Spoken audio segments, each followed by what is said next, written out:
Hey, Brian, welcome to the show, man. Thanks for joining me today. Hey, how's it going? Doing awesome, thanks. I know we've been talking about doing this for a while. Glad we finally got the chance to make this happen after numerous delays and all this kinds of crazy stuff. And you know all about delays. You've been dealing with some stuff in your own projects for the last couple of years. So, I actually, and it's funny. So, a little bit of history for the listeners and stuff. Now, I've known about your band for quite some time, and although we hadn't met yet, I actually saw you in Orlando at the Massacre reboot show because I saw you sitting down with Tony Black for whatever it was, 5 minutes when he was doing his thing. I saw him talking to you and talking to Roz and some other people there. So I just thought that was kind of a cool small world. I ended up running into a bunch of people from that show who I ended up connecting with later on. So that was my first experience in Florida, which is obviously where you're at right there. So that was probably just a quick little local jaunt for you to get down to that show. Yeah, it was about a 4-hour trek from my part of the state because I live in the north part, and so central Florida with traffic and whatnot. It's fun times. Yeah. Yeah, it was a 3,000-mile trip for me, a little bit more than 4 hours. So, right on. Oh yeah. Well, so getting into the good stuff then. Speaking of delays and all that stuff, but so finally, just a couple of months back, you released the album. Finally, after who knows how long, 6 years since your last one. A Curse on the World. So congratulations to that. Thank you. Yeah, and from what I understand, you kind of had quite the ordeal, not just in the sense of the amount of time from Feast of Maggots, but just all the crazy stuff going on, lineup changes, delays, any number of things that's kind of happened. So COVID, re-recording drum tracks. So tell us about that. What was going on over these last couple of years as you were trying to get this album recorded? Well, we were basically rolling with the crew that we had from the first album, and as shows kept going and the band kept progressing, members would come to find that, it's the band is going one path, their life is going another, so they ended up having to step down from the band. So that's why we'd have a slew of different people coming in and filling out. We'd have people say, yeah, I'm down I'll come in, I'll learn your stuff. And they come in for like 3-4 months, learn all the stuff. And then right as we're getting ready to play a show, they'll be like, I quit. So, I've seen it all. I've dealt with it all. You just, if you love it, you just find a way to make it happen. Yeah. Well, and metal is kind of one of those genres that, people are either really super dedicated because they know what to expect out of it, which is a lot of super hard grindy work, or they get into it with the passion and realize, holy shit, this is way more than I thought it was going to be, and they just end up bailing. When I was playing, I was kind of the latter. I put a lot of time in there, and at one point I just realized, man, I'm getting too old and broken to carry on with this lifestyle. So props to you guys that make it happen. So as it stands right now, it's you and Freddie as the OGs, right?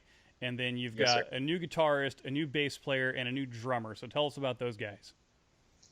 The guitarist and bass player are from a band in Panama City called Grimoire. Okay. Although as of lately, the bassist and guitar player are not in the same, like the bass player is no longer Jonathan. He's no longer in Grimoire, but he's still playing in a couple other bands in the area, including Carrion Curse.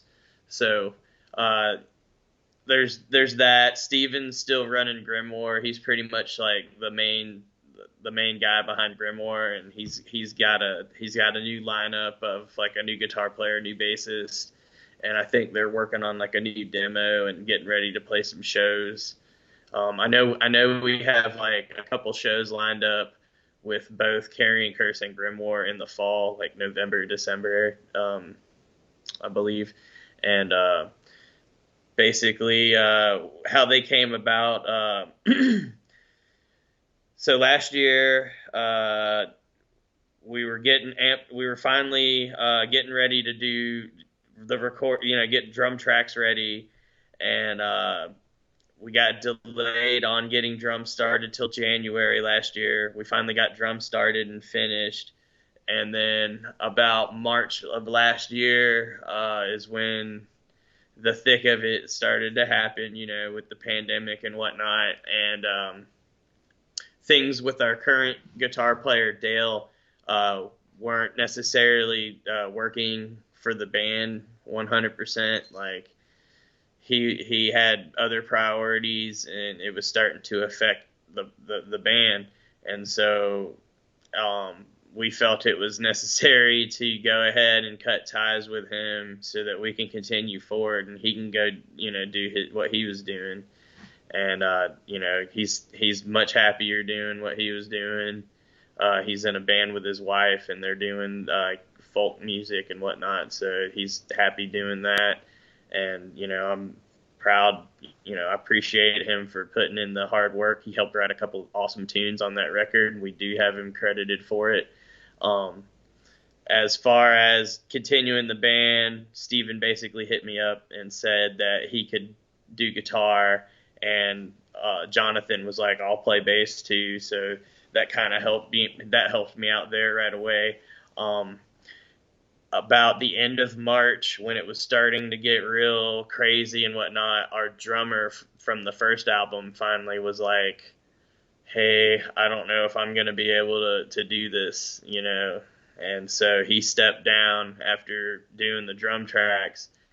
And so we had the drum tracks, and we had new members, but we didn't have a drummer.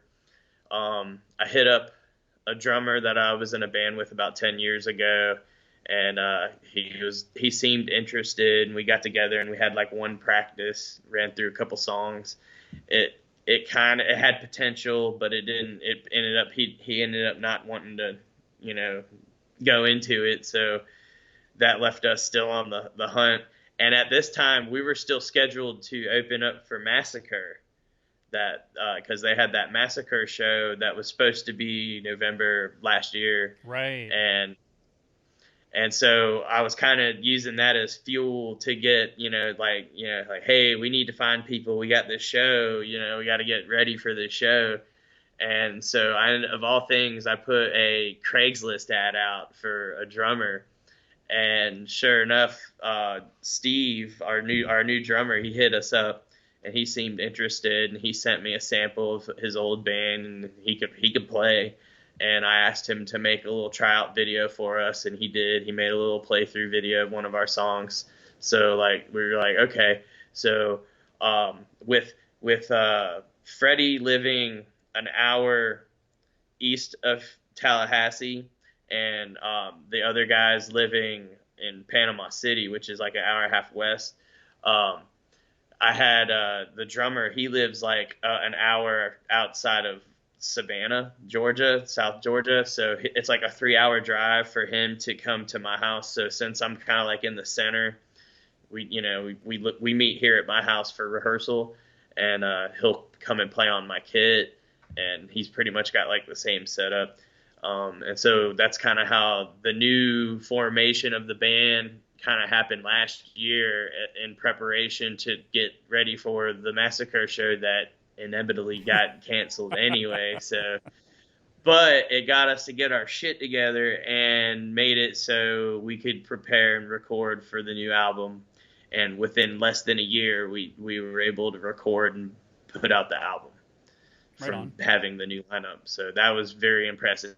I was very impressed with that, because we had some of the same guys from the first lineup, and it took us 5 years to figure out, hey, I should or get off the pot. Sure. Yeah. You know. Yeah, that's a pretty common phrase, I think, in the music business, especially when some people take it casually. Hey, this is a fun project and I want to do it, and other people are very serious about it. And sometimes those paths they don't always run together nicely. So Right. now, so your former drummer was that John? Was that who that was? Correct. Correct. So he had recorded tracks already, and so then you got your new drummer in, and then We ended did you end up we we redid them? scrapped the yes, we totally redid them with Steve, and they came out much better. So. Oh, okay, got it. Yeah. So what you hear on the album is actually Steve and not John. Okay. Yeah, no And disrespect to John, of course. Just I was just curious, kind of how that process was going to work. So you got all new people, and so things are kind of moving forward. Then, now initially, so back in like 2017 or so, you had released "Curse on the World" as kind of a demo, like a 4-song demo. And yeah. then here we are a few years later now, and it's kind of a full length album with those same 4 songs redone plus 7 more. So was that kind of always the plan, to release that partially as a demo and redo it, as opposed to, say, leave the demo as more of an EP, a standalone, and then just do, say 7 or 8 new songs?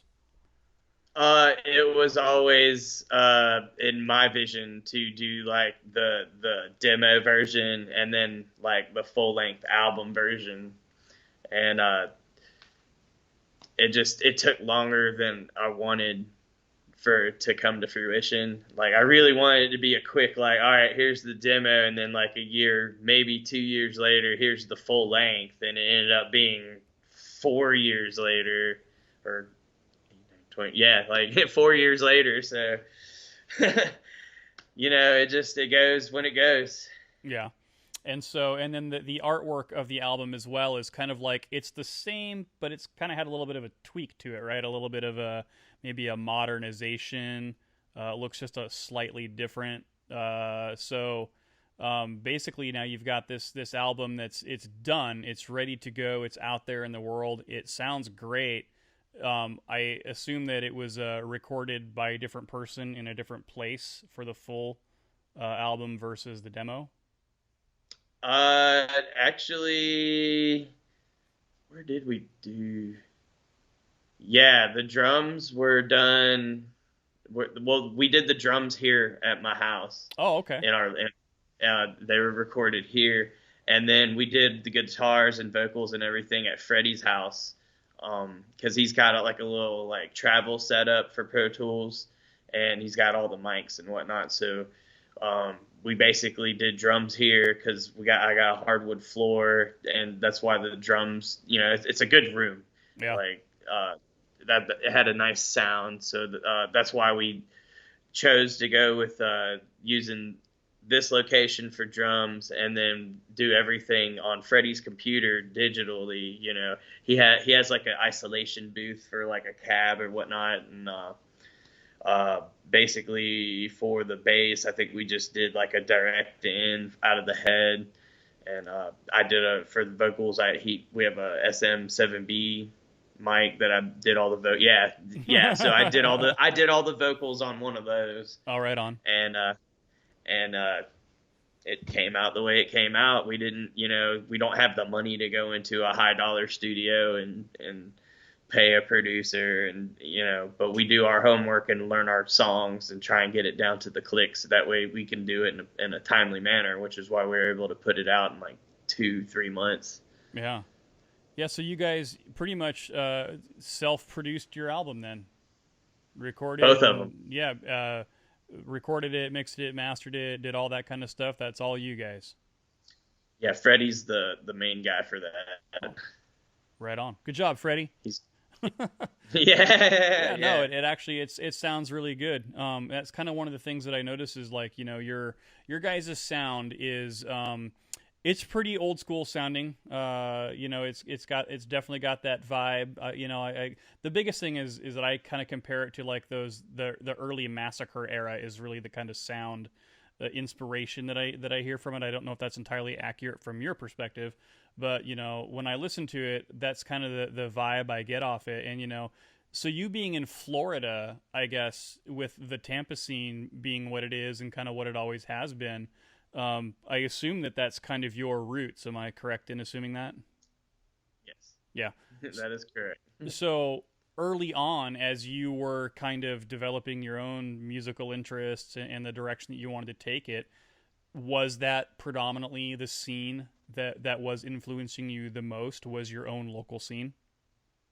Oh, our own, no, well, like as far as our being from Tallahassee, our local scene consists of like maybe 5 bands, maybe six. Yeah. Like there's like one other death metal band in Tallahassee, and that's Altar of Flesh, and Okay. they're playing with us at the Tampa Death Fest in October. Sure. But the the Tampa scene was kind of where that was at for you? Yeah, like Freddie's friends with a lot of the old school death metal dudes and a lot of the old bands like Cannibal Corpse and 6 Feet Under and stuff like that. So we've always, he's had a big influence on that, and like I grew up listening to death metal, even though I'm a little younger than him. I still have a heart for the old school death metal sound, and that's what I grew up on, Morbid Angel. So yeah, well, I was 14, Domination, like that was like, this is the shit. This is what I want to do. oh man, you just made me feel really old. And you said 14 Domination. Yeah, no, Altars. I got Altars when it first launched, and Lester the Sick was definitely one of my favorite albums for a very long time. And then Morbid I think is awesome, but the Florida scene I always really really liked it. I mean, at the time also the Swedish scene was going on, so like all the Entombed and Dismembered and all that stuff. I got really heavy into that, but I was big. Yeah, Grave. I love Grave. Yeah, especially those first couple albums. But you guys had the Death and the Obituaries and all those kind of guys, and James Murphy being out there, of course. I'm a huge fan of James Murphy. So what were you mentioned Morbid, you mentioned Cannibal. What were some of the bands that maybe influenced the direction you wanted to go vocally? Who were some of the vocalists that you really liked? Oh man, that's a long list. I mean, all the guys that we grew up listening to, I've listened to so many people and so many bands, and I've been doing heavy vocals since I was in my teenage years. So I've kind of like pretty much developed my own sound, or like when you hear me, it's me. I might remind you of like this band or that band, or Sure. Freddie will even say I'm like a mix between Corpse Grinder and Chris Barnes, and I'm like, oh wow, thank you. I want to be as good as Travis from Cattle Decap. He's like definitely a badass death metal vocalist. Yeah. There's a whole list of vocalists that I look up to, but there's so many. It's like a little bit of this, a little bit of that, and you ingredient and then you just do it. You just do it yourself, and you end up developing your own sound. And well, I guess my style is incorporated from my influences, but I think my tones are just naturally developed from just doing it.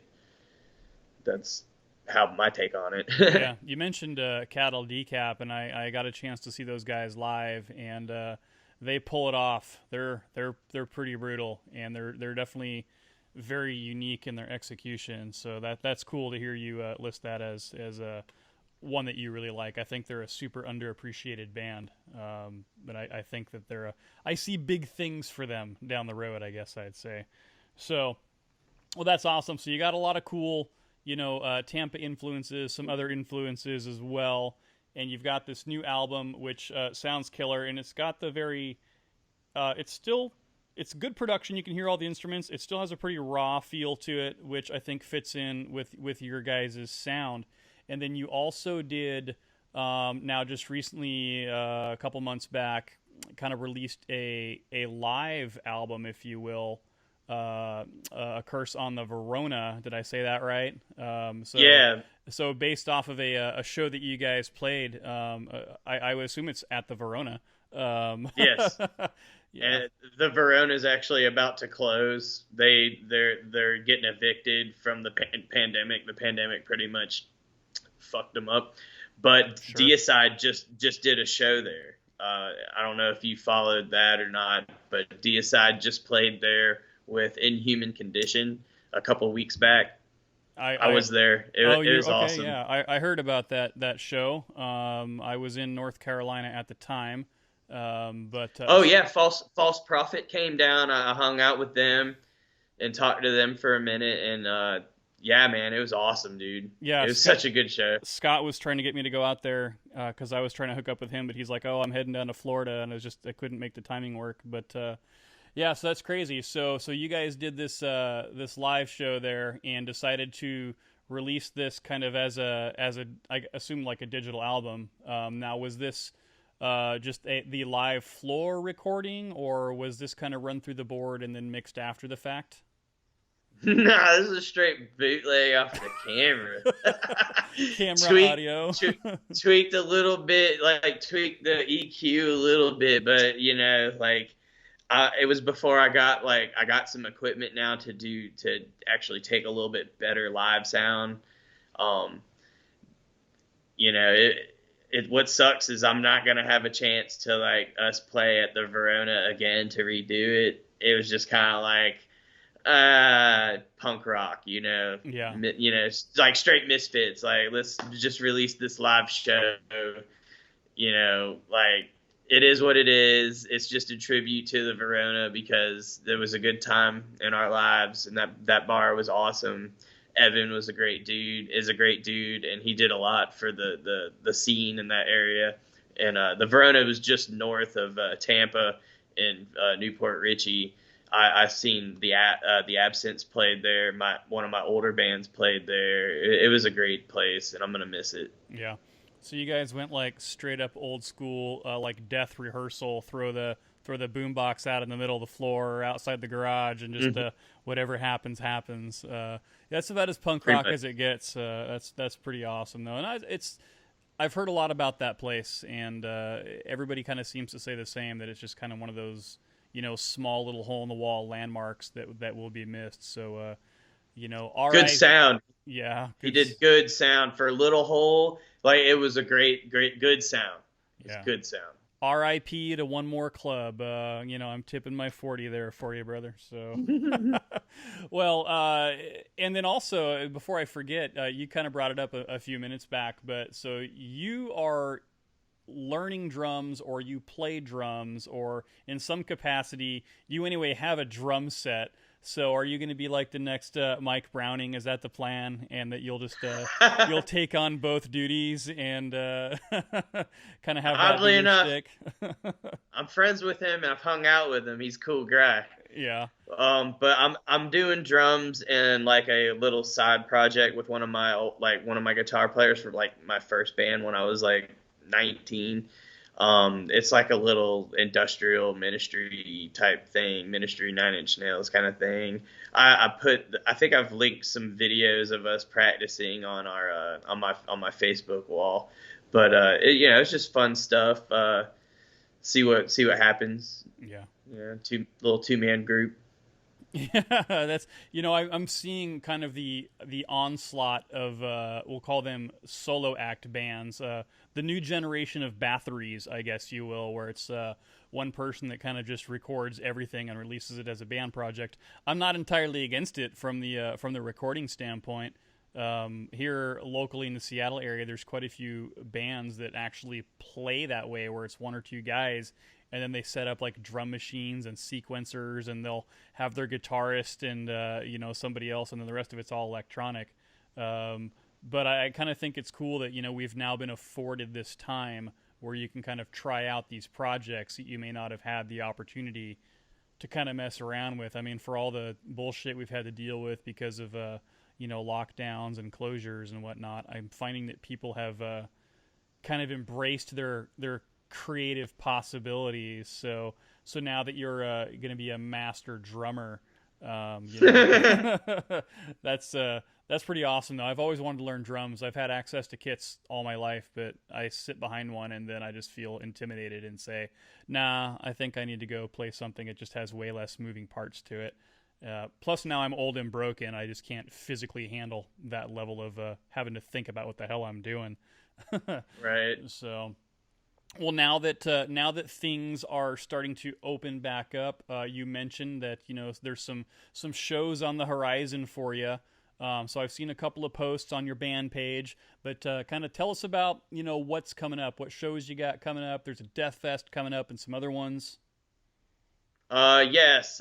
Next month in June, we will be playing our first time in Jacksonville. Yeah. At Jack Rabbit's. I saw Deicide play there a couple years ago. It's a pretty cool little club. And then that's June 18th. It's a Friday night. And then Saturday night, the following night, we're going to Orlando and playing at the Haven. And that'll be our first time at the Haven. And that's going to be with both nights with the band Corrupted Saint out of Jacksonville. They're pretty good. Thrash Death. I totally recommend checking them out. And then on that Saturday night, we're playing with this band from Orlando called Haunted. They have a real big buzz. They were around in the 90s and then went on hiatus, and then just recently in the past couple of years have reformed, and they're about to release a new album. The crazy thing with that band is they just had a vocalist in the band, Goat Lord, pass away. What? Yeah, the crazy thing about that was our show at the Verona was his last show. He came out to see us because he was used to be roommates with my guitar player Steven. They used to live together back in 2003 and whatnot. When Steven was in Orlando going to school at Full Sail, they were roommates for a little while. And so he came out to our show just to come see us and hang out with them. And he was such a great dude. He was one of those souls where you instantly meet him. You're like, dude, we're going to be fucking friends, And then the next week, Evan, the owner of Verona, hit me up and was like, dude, Goat Lord's dead. And apparently he was on his motorcycle, just coming home from work. And if I might be wrong, but from what I remember being told, a car was running from the cops in the other lane and basically lost control, hopped the curb, and took my buddy out on his bike, instantly killed him. Dude, that's balls, man. I'm a motorcycle rider myself, and I live in probably one of the craziest traffic areas in the country. Seattle's pretty nasty. I mean, it's probably not quite, LA or New York or anything like that, but it's pretty bad. And people here don't give two shits about motorcyclists, that's for sure. My brother got in a really That's everywhere, bro. Oh, that's yeah, everywhere. It's probably everywhere. It's true, yeah. My brother got in a pretty nasty wreck on his bike because somebody pulled out in front of him, and he went right over the top of the thing, wiped out his bike. He got up and walked away from it, but his bike was totaled. Yeah, it's crazy. Yeah, I've fucked this shoulder up. I've had a couple wipeouts, and I've broken this collarbone. That's why I don't currently have a bike, but I grew up on a bike, so I mean I know how it is. It's just it's so dangerous nowadays compared to how it was 30 years ago.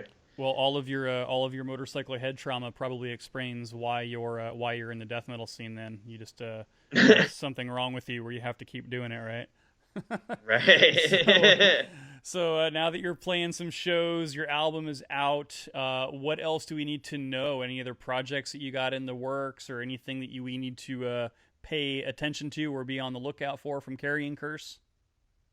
I try to come up with new content for the YouTube channel because I want to try and get the YouTube channel more active. Sure. Because that's I'd like to be able to save up some money and get a professional music video done for one of our songs. That would be very killer. As of now, it's just play some shows, sell some merch, with it being the summertime, my guitarist is busy with work. He cleans condos and stuff during the summer, and so he's not going to be able to join us up for these next couple of shows. So we're going to be playing out as a 4-piece.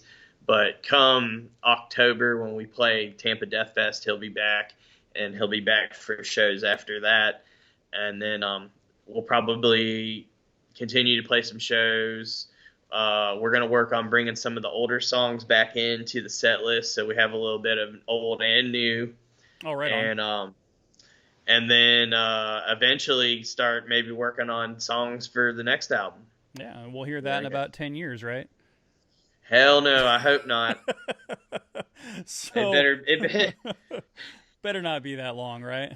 right, because we want to when Feast of the Maggots comes up for its 10-year anniversary, we were thinking about re-recording it and re-releasing it like a 10-year anniversary and adding like a bonus track to it. Oh, that'd be awesome. Yeah. So tell everybody then where they can stalk you online, all your social media stuff. Tell us about that YouTube page. How do they find you on the interwebs? You just Google Carrion Curse. There's no other bands with our name. I made sure of it before I got the band name. So there's not going to be like no Carrion Curse X or Gods of Carrion Curse or Carrion Curse AD or any of that stuff? I sure hell hope not. God forbid that happen. Yeah. Jeez. And you guys are on all the sites, right? Facebook, Instagram, yep. Twitter, all the good stuff? Yep, and we're on Spotify and Apple Music and Amazon Music. We got merch on Amazon. I can sell you some merch, out of my closet. I got some band. Yeah, that's not creepy at all, Brian. No, yeah. You have to show up to Brian's closet, and he'll let you try on clothes while he watches. So you can also download their albums on Bandcamp, which is what I did, guys. So go support Carrion Curse, support Brian, all of his new bandmates. Brian, thank you very much for hanging out today on Misery Point Radio. This has been awesome, and been really cool having you on. Dude, thank you so much. I really appreciate you having me, man. Yeah, we'll pay attention to what you got coming down the road, and we'll be looking forward to playing some of your songs here in just a few minutes. Awesome. Hell yeah, everybody.